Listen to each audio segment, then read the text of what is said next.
Good afternoon, everybody. Good afternoon to my friends, my colleague. And we're again here all together on a Tuesday afternoon for another fantastic Zoominar. And today we have a great couple, young couple, and very quite famous for the WDC AL, all the way from USA, Sasha and Arina. Hello, hello everyone. Hello, Good Sasha. afternoon, good morning, or good evening, wherever you are. So we're all ready to watch you. So Can you hear us well, Nick? Yeah, we can hear you. I'm gonna put my video off and my mute so we don't disturb you, but we're all here watching you, okay? Awesome. Awesome. Thank you, Sasha. Thank Thank you. you, Arina. Thank you, Mirko. Thank you. Well, first of all, to start, hello to everyone. Good afternoon, good evening, or good morning, wherever you are.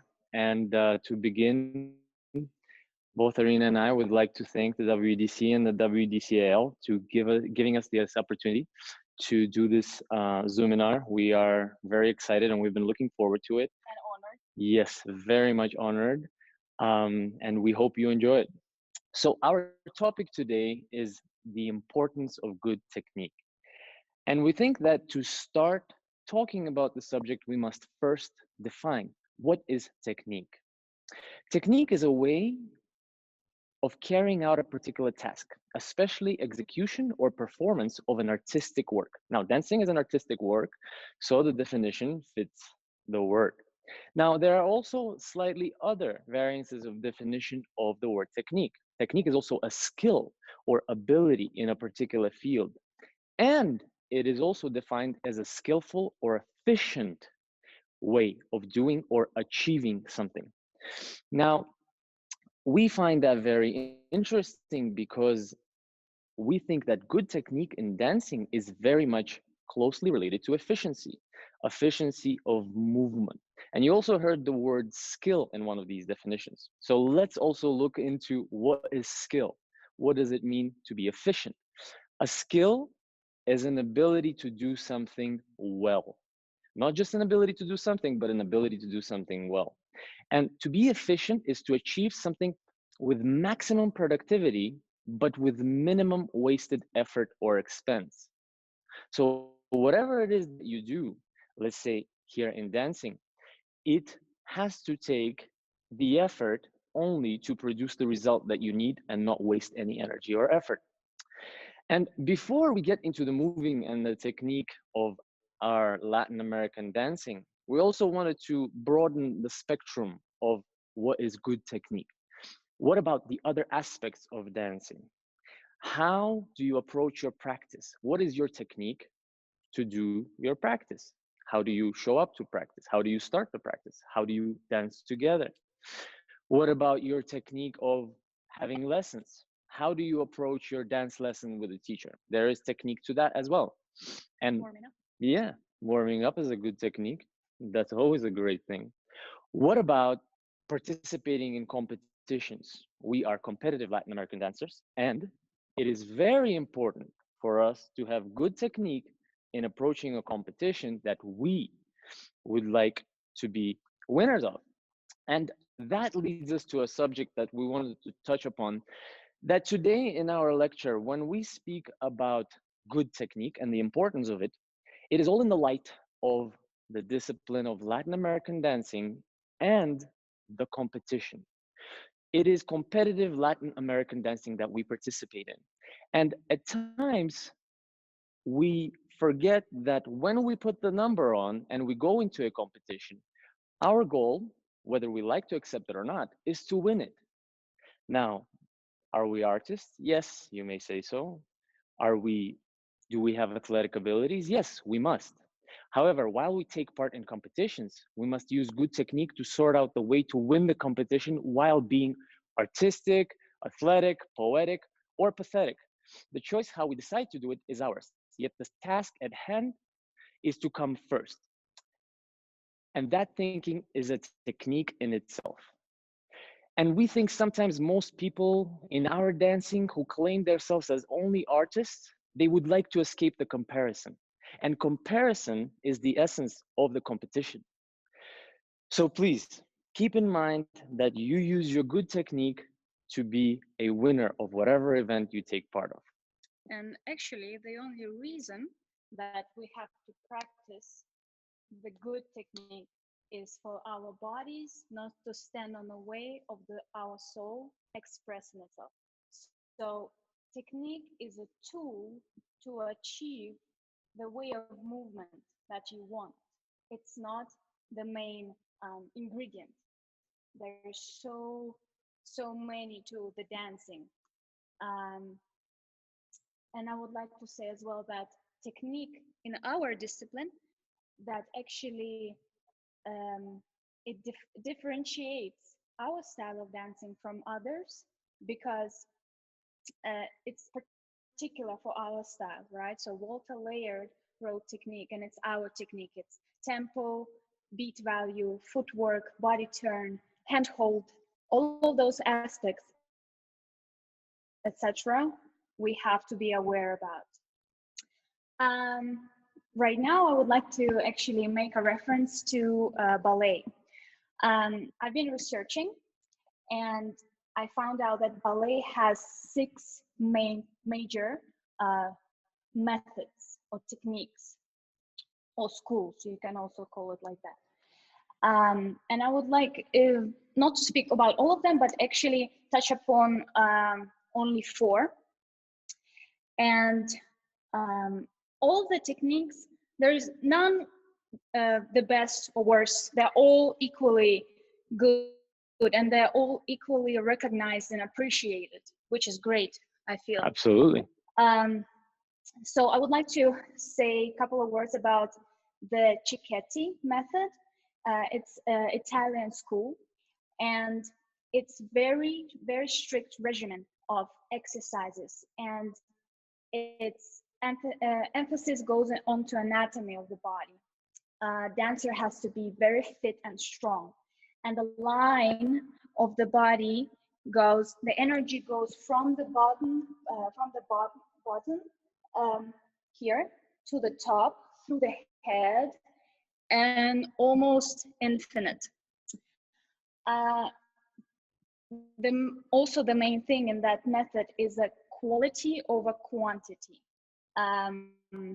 So it's not how many of the steps you did, it's how well you do them.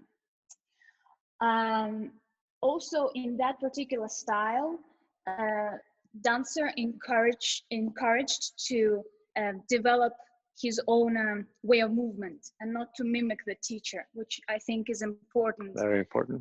nowadays because especially little kids, I think we used to teach just by showing and not actually switching on the brain and for them to get into the answering the questions themselves. Um, okay, so moving on to the next method, it's Bournonville method. It begins in the soft arms and soft shapes, and actually it has to come with a harmony with the strict and very precise foot and leg timing. Um, it also has a specific lifted torso position and a framework, which is very definite, define that style particularly. Um, at the same time, it is refined with detail, and it's actually more romantic, um, and it most of the times it touches the heart. So this is also particular for that style. Um, in this particular method, male dancer or male character emphasized much more than female, rather than in all other schools. Um, so next one would be the French method. And this one is most fluid way of performing, way of dancing ballet. It's also actually the most recent because therefore it doesn't have syllabus, literature on syllabus, and therefore it's only kept in Paris Opera School. Um, Also, this French method is referred to as New Rave School because it is based on his style and the steps that he excelled in. And it's also very interesting because sometimes we take steps and styles of previous champions, maybe not realizing the full technique that was went into Absolutely. that, but still taking them. Yeah. So, and interesting that in ballet they have a certain method that they teach by one person. In this method as well, the music is insisted to play slower for dancers. The last one is a Balanchine method, and this is most studied in US, and it's more modern, more jazz. Balanchine was a fan of Fred Astaire, and dancers have to show extreme speed.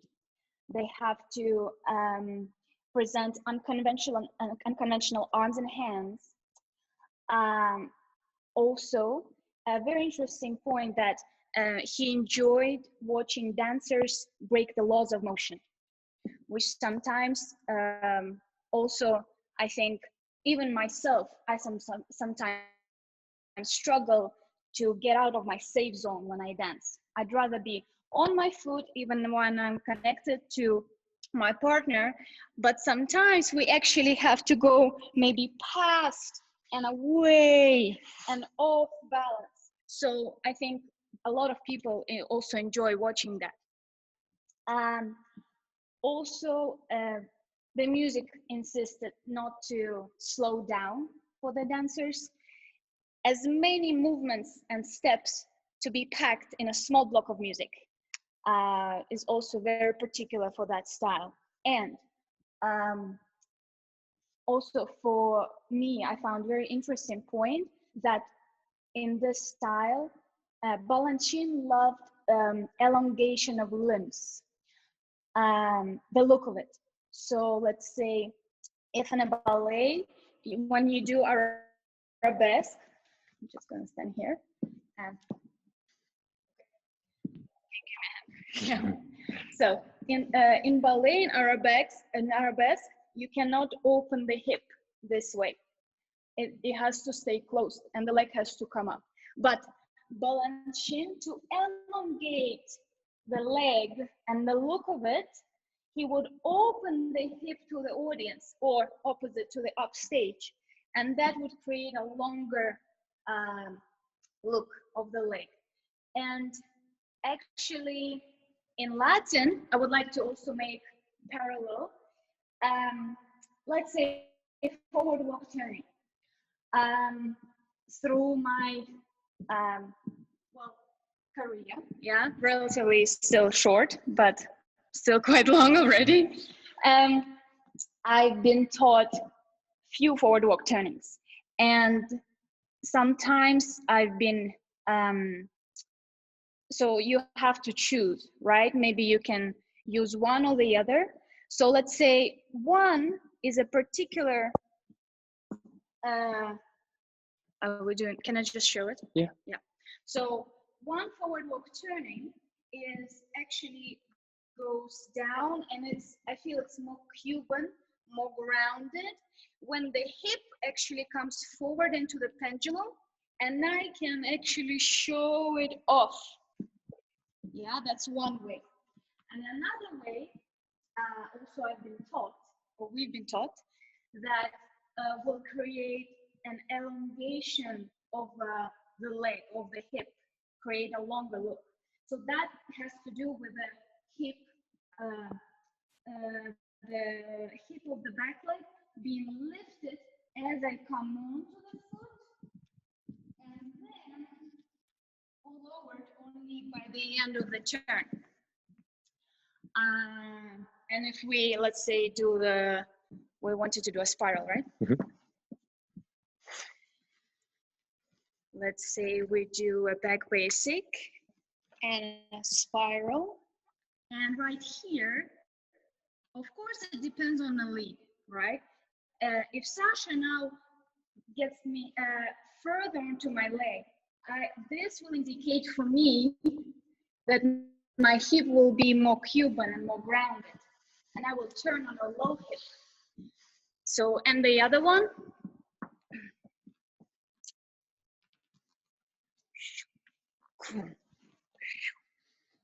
And right here, he will retract the arm, and that will lift my hip and create the longer loop of the leg, even for that whole beat or half a beat. Yeah. So I find this very interesting that they are both equally good. It just depends which one you like, right? Absolutely. Yes.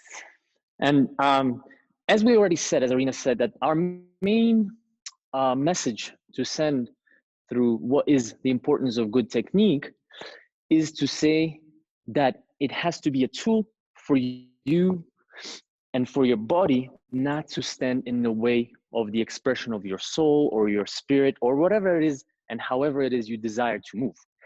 So in this also example that Arina just showed with the forward walk, she would like to maybe sometimes express and connect to someone in front of her and show off that hip in the grounded motion, or she would like to maybe tease me and have a lifted hip towards me. Because remember, the expression is also not only of the music, which is very important, but it is the expression between the two of us. And how do we communicate as we are dancing? And so also, we wanted to talk a little bit of that expression in a simple back basic. So if we start here and we learn always, of course, that we have to take care of ourselves, we have to involve our center. Walter Laird wrote in the technique book, lift the rib cage. Now we have a long spine, we are over the foot. Now we connect to each other. We connect by connecting our spines together. Now, important to remember that we don't connect the spines by hinging the hips. So the spine all the way to the base through the sacrum into the tailbone. So that will involve a thigh connection. So now as we are doing that, the thigh connection is not about actually shoving the thighs at each other, but dancing your action and sensing each other in that action. It is not only Arina blindly listening to my action, but I am also sensing what she is doing as I am dancing my steps. And we can do our forward walk check and replace and a hip twist here into the fan, and off we go. Now, how can we then connect the point of expression to something so simple? If whatever it is, the music or a feeling that I have that inspires me, instead of moving together as one at the same distance, to actually bring myself closer to Arina. I can't just do it by taking a step because now she doesn't know. That's no good. I have to use the same technique, a good technique of my spine, my center, my connection, timing of the spines together. But as I set off on that journey, I want to smell the perfume and then send her off and listen to what she wants to do here. Let's try that again. I think we're a bit out of the screen. I was out. You were in. Yeah, well, it's about you. And 2, 3. 3.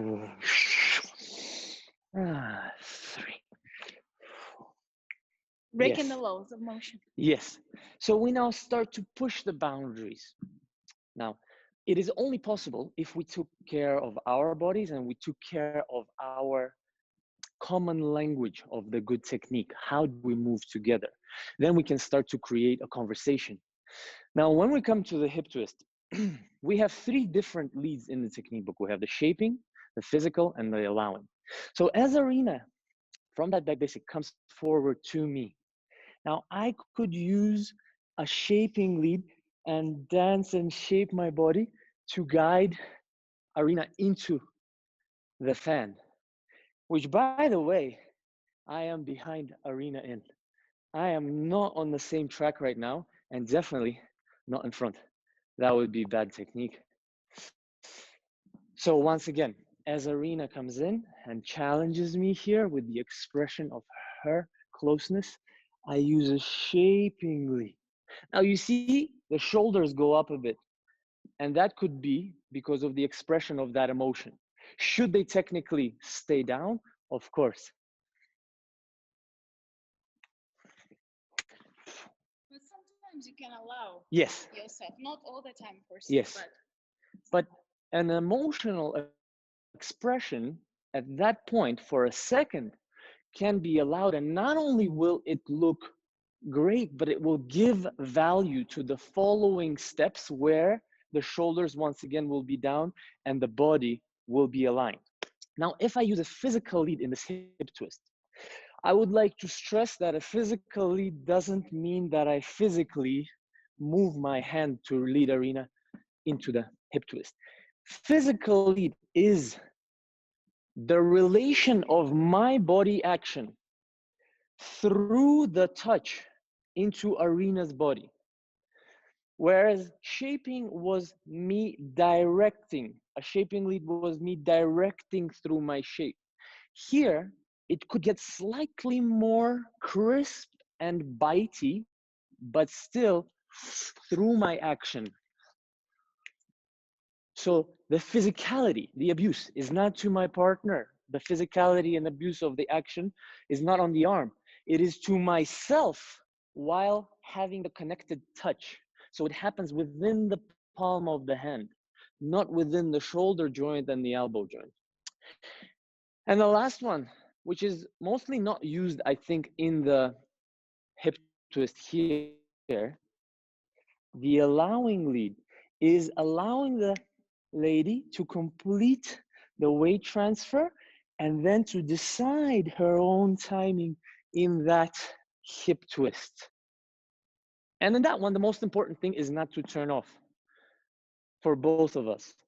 Because after that allowing lead, an activity must come in once again. And that activity will lead through the action, the spine, the legs, into the fan. Because an allowing lead sometimes can lead to sleep, meaning put us to sleep and not have us active. Yeah? So should we move on to the next part? Yeah. The next part that we wanted to talk about is limitation and freedom in good technique. So we know that the technique is used to express yourself, your spirit, your soul, the music, your love, whatever it is. Now, Martha Graham said that freedom to a dancer is discipline. That is what technique is for. Again, freedom to a dancer is discipline. That is what technique is for. Now, what is discipline? To be disciplined is to stick to what you desire to do, even when you do not feel like it. And in discipline, those are the rules, we would say. So you have to be committed to something, to the technique, the good technique. Now, to keep the shoulders down, you have to be disciplined. To take a heel lead and not a ball flat, you have to be aware of what you're doing. Awareness and discipline are related to a certain limitation. So what happens then is you limit yourself from taking a heel lead in the rumba because you have to take a ball flat. You limit yourself from moving the arm around because you would like your lady to look fantastic. Now, what we have to remember is that through learning the good technique, we are educating our bodies so that we can move in the way that we desire. So the other point about it is that when we do dance, whether it's the competitions or shows, and today, like we said, it is about the competitions, we still, while winning, must remember that our goal as dancers on the floor is not to educate the audience or the judges. It is to entertain the audience and the judges. Now, entertainment has a broad spectrum of different things. Entertainment is not just sitting into a cake and everybody laughing about it. If you take a parallel to cinema, to the movies, you have drama, you have romance. Those are all forms of entertainment. You have comedy, you have thriller. So if somebody is scared, if somebody is crying, somebody is moved, that is entertainment. If somebody is drawn into you, that is entertainment. So you mustn't educate when you're dancing a competition with your good technique, how your foot is turned out, how your foot is maybe amount of turn is 3/8. No, that is for you to practice in the studio. So by the time you get to the competition, you can be free and entertained. So here is the parallel that we must learn to limit ourselves in certain things so that we can be free later on, and that we must educate ourselves in order to entertain the others. Yeah. So in this, I think it's an important subject that we really always think that is overlooked, because a lot of times we just want to be free and moving around and all over the place, but then the bodies are not educated enough to sustain the 6-7 rounds at Blackpool. So then the entertainment can last for about a minute and a half and then it's over.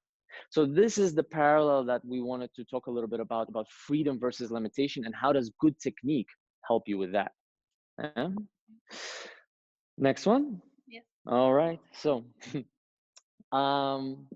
another quote by Martha Graham. Great dancers are great because of their passion, not because of their technique. This is, I think we've heard a lot from our teachers, this quote. It's a great quote, and I think sometimes it may be misunderstood or also overlooked by some people. We think, and it is only our opinion, we don't really know, never spoke to Martha, but we think when Martha said that, she meant that just good technique is not enough. The dancer has to be passionate about what they do. But sometimes I feel like dancers think with that quote that passion is the only thing they must have. So when we are dancing, and let's say we are dancing a cha-cha-cha, we have a continuous lock step. So we have, let's start from the lock, 4 and 1 and 2 and 3 and 4, 1, 2, 3. Just a simple thing like that. If I don't have the technique and I don't know about my feet, how my body is, but I am passionate, yes? And I go and 1 and 2 and 3 and cha-cha, 1 and 2, 3. Doesn't look very good, but I'm passionate. So I have to have the technique, but having the passion with it and on top of it makes me a great dancer, or maybe even a greater dancer, a fantastic dancer. Because also it is that passion that will lead me to dig deeper into technique so I can go further in freedom and expression. And I think a lot of times passion is connected in our dancing. When you say the word passion, you give a little bit of rumba or a paso. But what about the cha-cha-cha? What about being passionate about what you want to express in the cha-cha? In this continuous lock, let's say we go like in our choreography in 1. Arina draws me into that 1 and invites me as we go 2. I bring her to me because I want the hip. 3 and cha-cha 1. Now she goes, I bring her back. Did you see how cool that was? Now I check out her bum, bring her here, and let her lose the headphone. So it isn't always about being only passionate in the rumba and maybe taking 17 bars in one step. It is not only about stomping the floor in the paso doble. Be passionate in the samba. Find the passion. What is it? Be passionate in the cha-cha-cha and the jive. Also, try not to be dry. So if we take the same sequence and we do it, we're stripping off the passion and the layers of expression, it's going to be very dry, but we're just leaving the technique. Yeah, so there is no bum, no grinning, no inviting. 1, 2, 3, and cha-cha. 1, 2, 3. Very proper and very probably looking not bad, but boring.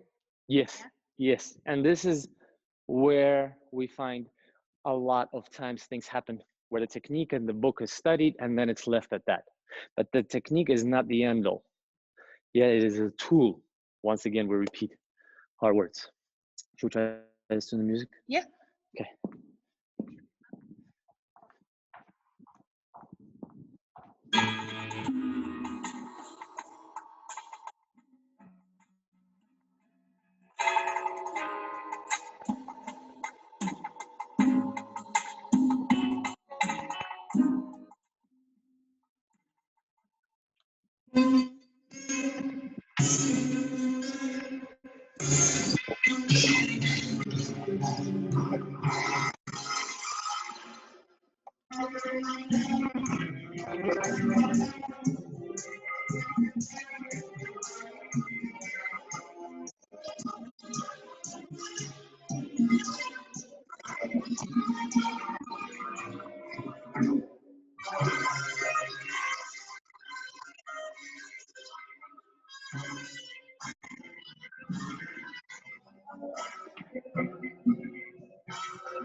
Well, that wasn't planned.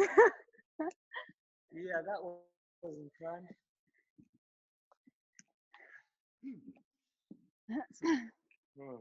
Pandemic, everybody is not quite there. Well, this is what happens when technique is there to support you in the moments of improvisation or musicality. So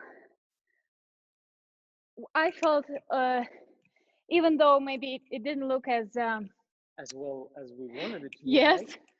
but it felt that In tune. It yes, felt in tune with each other, and it felt in tune with the music. Now, partnered.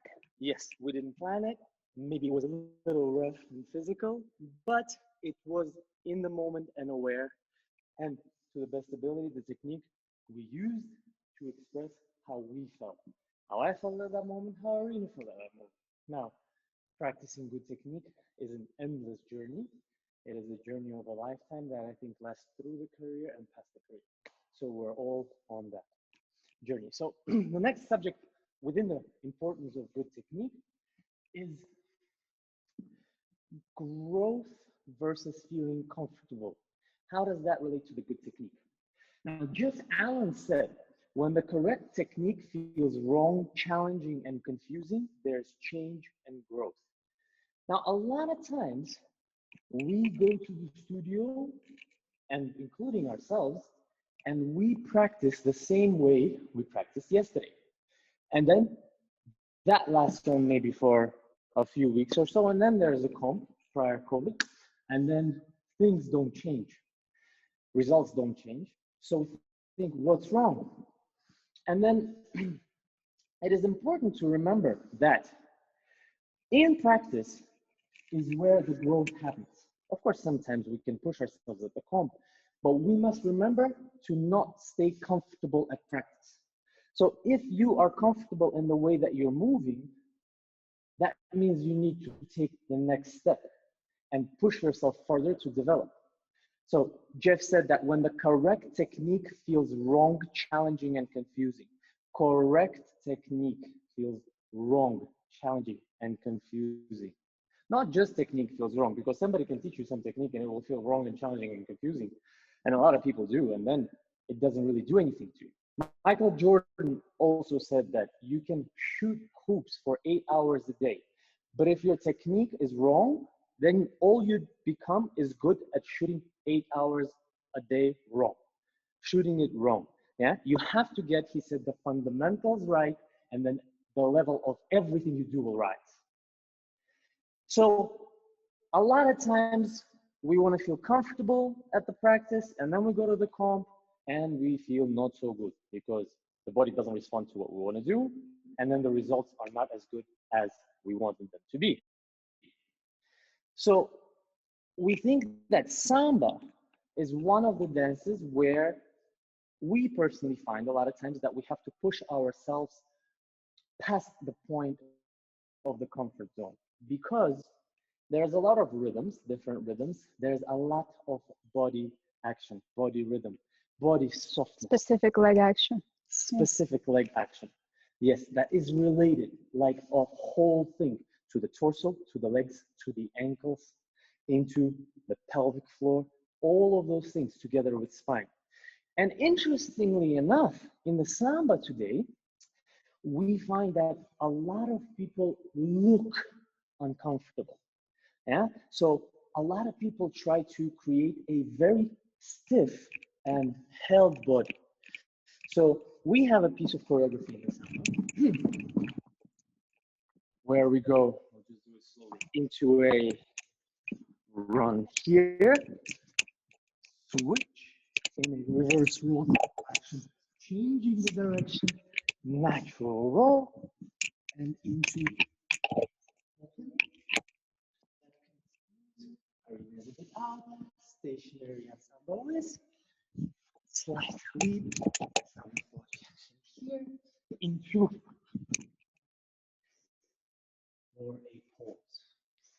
So a lot of times in places like this, today, we see that people become comfortable in an uncomfortable head posture, held posture, where only the legs and the hips are moving, and there's a lot of body, and the body just stays in one position, and then goes to the next. And the girls are hinged at the hips. Yeah. In samba, where you have to have a pelvic rhythm almost all the time, instead of just having this all the time. Pelvis has to speak.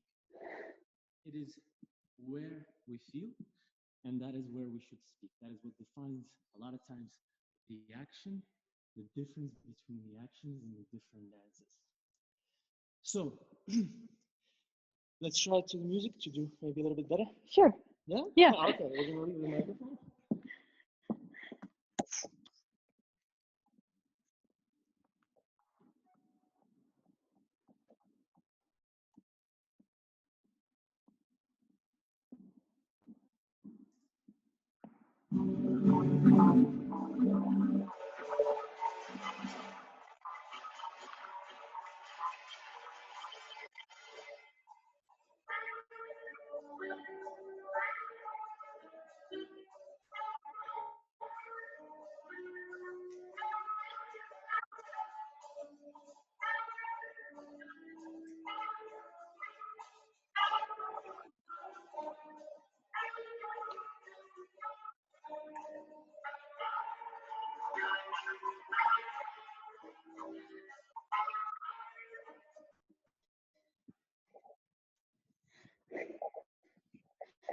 Oh, shoelaces.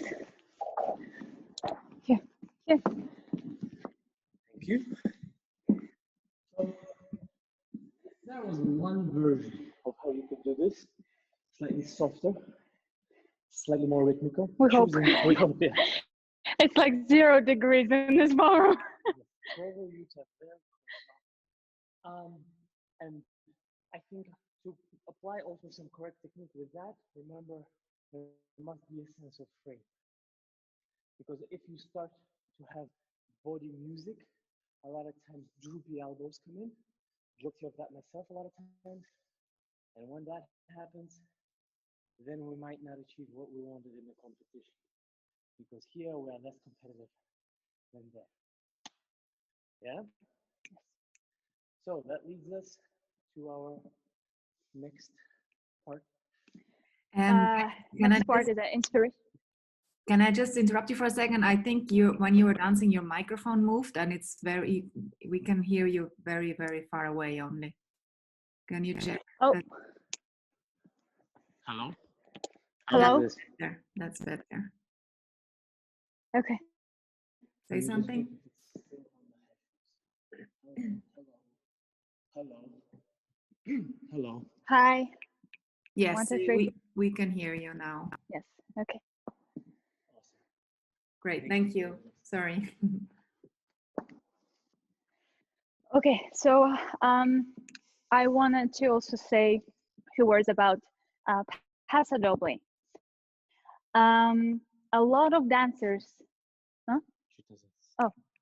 a lot of dancers think that Paso Doble is all about anger, crooked posture, and hips forward.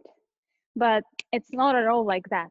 Paso Doble has a lot of things, and it's a different spectrum of moods, of body structures, and partnering. So if, let's say, if we're doing a promenade, if we're doing walks in promenade in Paso Doble March, instead of just going in and hinging and getting my hips forward and calling it a paso, I actually need to stand up and keep my ribs calm, keep my back long. But of course, when I move in paso, I need to move from underneath, because this is part of the character, yeah, that we also have to know. The character is a part of technique, and paso doble is a strong character. So let's say when we walk again, I build my body structure and I fill in my partner's arm, and we have a volume here. So as he starts walking, I sense where his body weight is. Now he just switched the weight from both feet to only the right foot, and I sense that, and I'm going to do the same. Now he's rolling his weight on his foot, and his posture is still how we had it in the beginning, right? And walk, walk, walk. And he should be slightly ahead of me. So, for example, if I'm doing something solo, I'm a type of dancer that, I don't know, maybe because I'm Russian, but I like to hit things like hua, hua, hua. Like, but sometimes I feel, for example, I'm missing the softer spectrum of paso and maybe more overlapping. And that is also a technique, because can you come close, because I think you have the microphone. When I used to take some flamenco classes a few years ago, and that taught me a lot about character of flamenco. And then later I tried to apply it in paso doble, and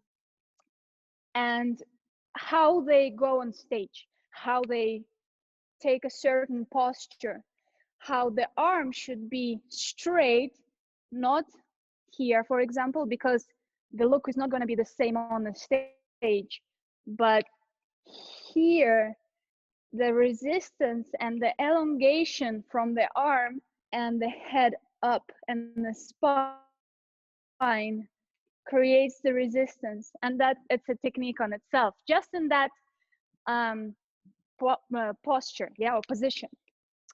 Then there is a lot of technique to how you move the wrist and the hands in flamenco, so that also can be applied in paso doble. Sasha also took those classes, and we actually built some steps later on out of just experience that we got at flamenco. Our teacher, he is quite old, in his 70s, I believe, right? Closer to 80. So he comes into the studio, let's say, right? And he walks, he barely walks, but he walks with a cane, actually. I forgot. And he makes that flamenco rhythm also with a cane. Yes, when the group dances. And so, but when he stands up in front of the whole group in the middle, facing the mirror, and he stands up here, and then everybody just follow him, and his arms and his lines and his posture is immaculate at that age. So he practiced his technique. He lived in a flamenco lifestyle, right? He practiced the character, or you can say it was already in him, right? Because he's done it for such a long time.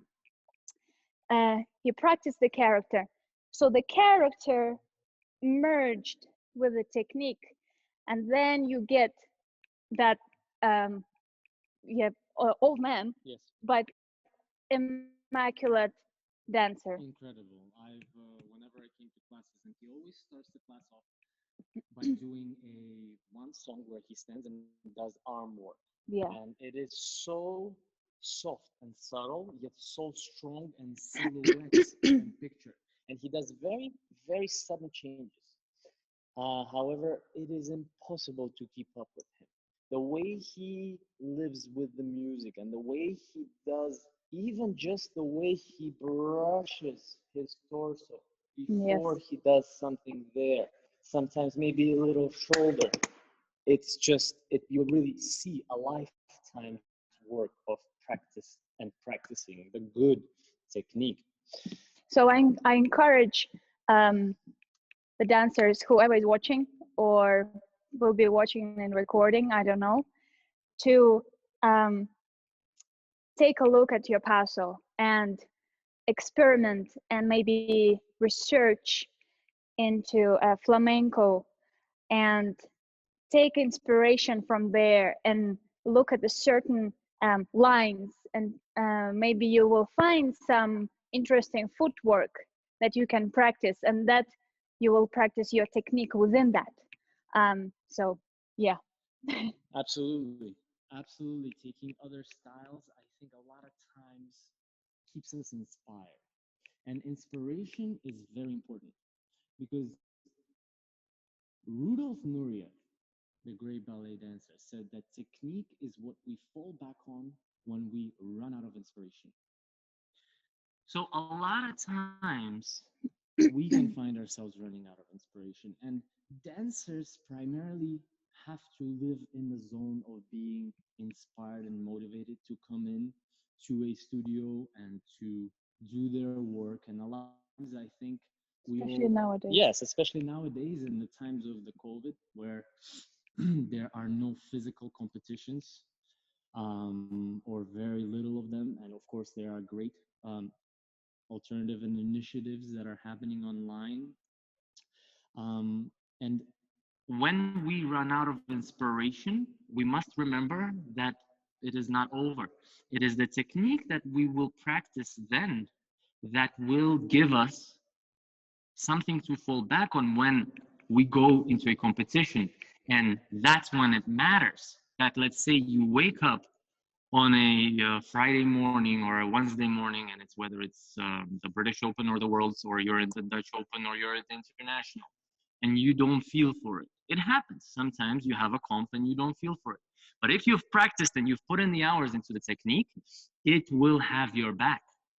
You will be able to sustain whatever level you need, and you will carry on very well. And it is important to stress that subject. It is your insurance on a bad day. God forbid it happens, but sometimes it might. Absolutely. Yeah. So remember, keep looking and searching for inspiration. Find what ignites your fire, whether it may be flamenco, or you may go into a jazz class or a ballet class, or a maybe some African motion class, maybe belly dancing, whatever it is you would like to do. Maybe just sometimes taking a walk in the park, going for a night in the movies, whatever it is that inspires you will keep that fuel going.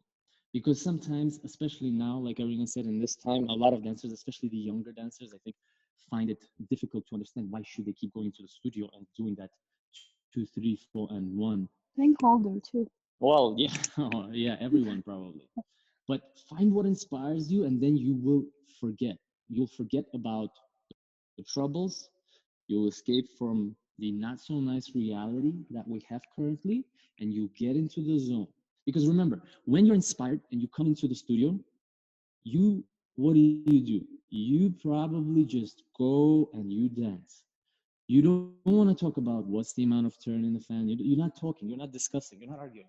You're inspired, you go, and you dance and you dance and you dance. And those days, those moments are vital, not just to discuss a theory, which is important, but also to just go and get on with it. Dance, dance, dance, dance, dance. Because if you're a dancer, dance. Actually, sometimes days like that, I feel for us, they could lead to some new steps, some cool figures. Absolutely. Yeah, because as we said before, Sasha, when you have certain Sasha, base sorry and to a interrupt ground. you. Yes. Arina, Yeah. maybe it's best if you remove the, can you talk without the microphone? Can you, because it comes and go and it stops all the time. If you come closer a little bit, please. Sorry. Sasha, try and talk without the earphones. How is this? Let's see. One moment. How is this?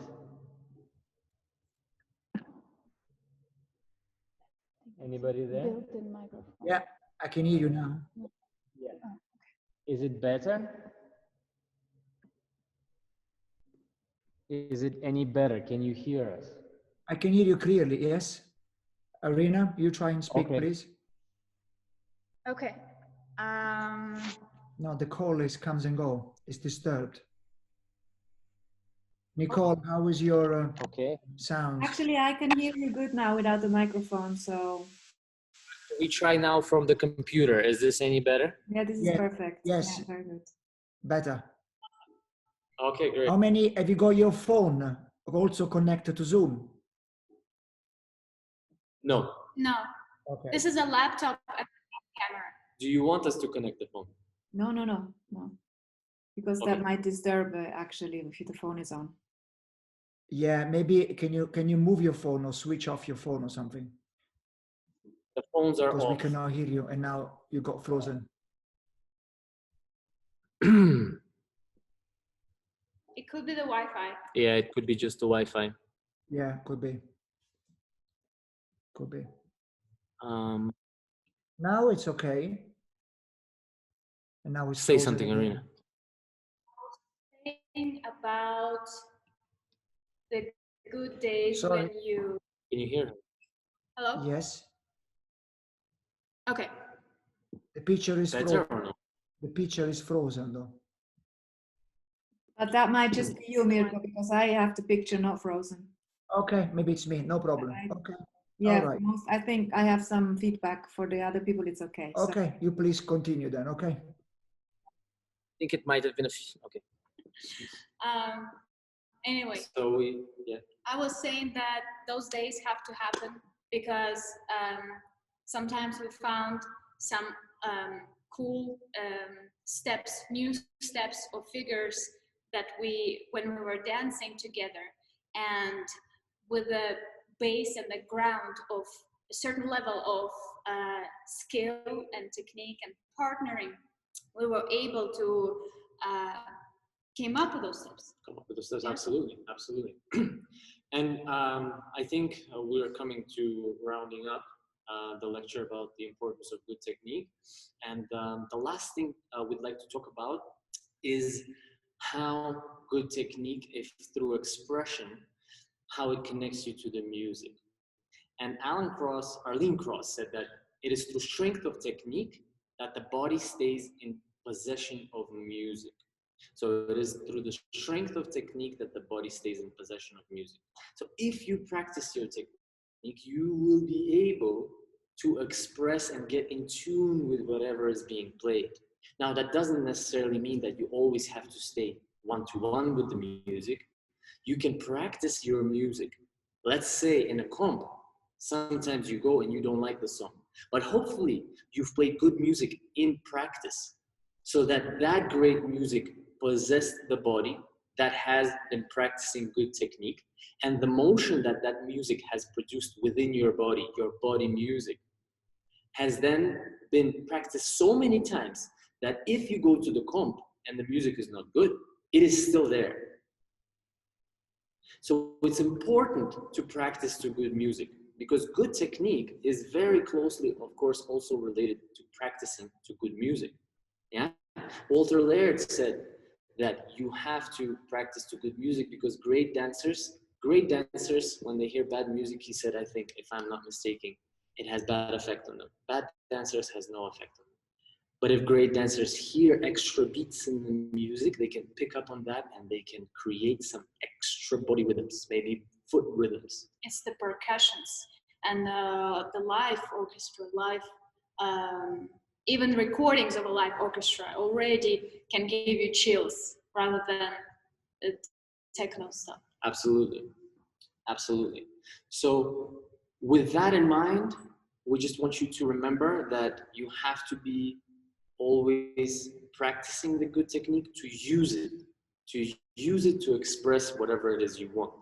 And today, a lot of times when we watch other dancers, we find that they connect to maybe a physicality of the muscular motion, a superficial motion, whether it's the teacher or whether they just copy something that they've seen on YouTube and they go for that muscle power.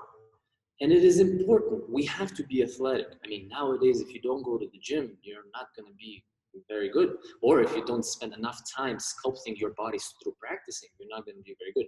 Physically, you have to be fit. However, you see a clear difference between the dancers who start out dancing and are motivated by the internal driving desire, what it is that makes them dance. Because at some point, they've decided that they want to do this and they love it. And everybody has their own reason why they love it. And the good technique is going to assist you to be a better dancer, to carry your unique message, why you love this dancing, why you love Latin American dancing, to us, to the audience, to the judges, to the world. And then it will be much stronger than any physical motion that could be maybe reproduced on a treadmill as well. Yeah, so you must remember that the inner reason and the inner drive and the inner purpose, the spirit, the soul is always going to be stronger because it comes from you. It is your own. You are driving that, projecting that, creating it bigger than life itself. Yeah, so remember, don't just do the amounts of turn in the book. That's not enough. But don't run and pump the muscles either. You have to do it all. You have to be fit. You have to know the technique, and you have to drive from within. Yeah. Anything else? I think we've covered what we wanted. Absolutely. And once again, thank you so much for having us. It was an honor to do Thank this you, Zoominar. Thank you, Nicole. Thank you, WDC. Thank you so much.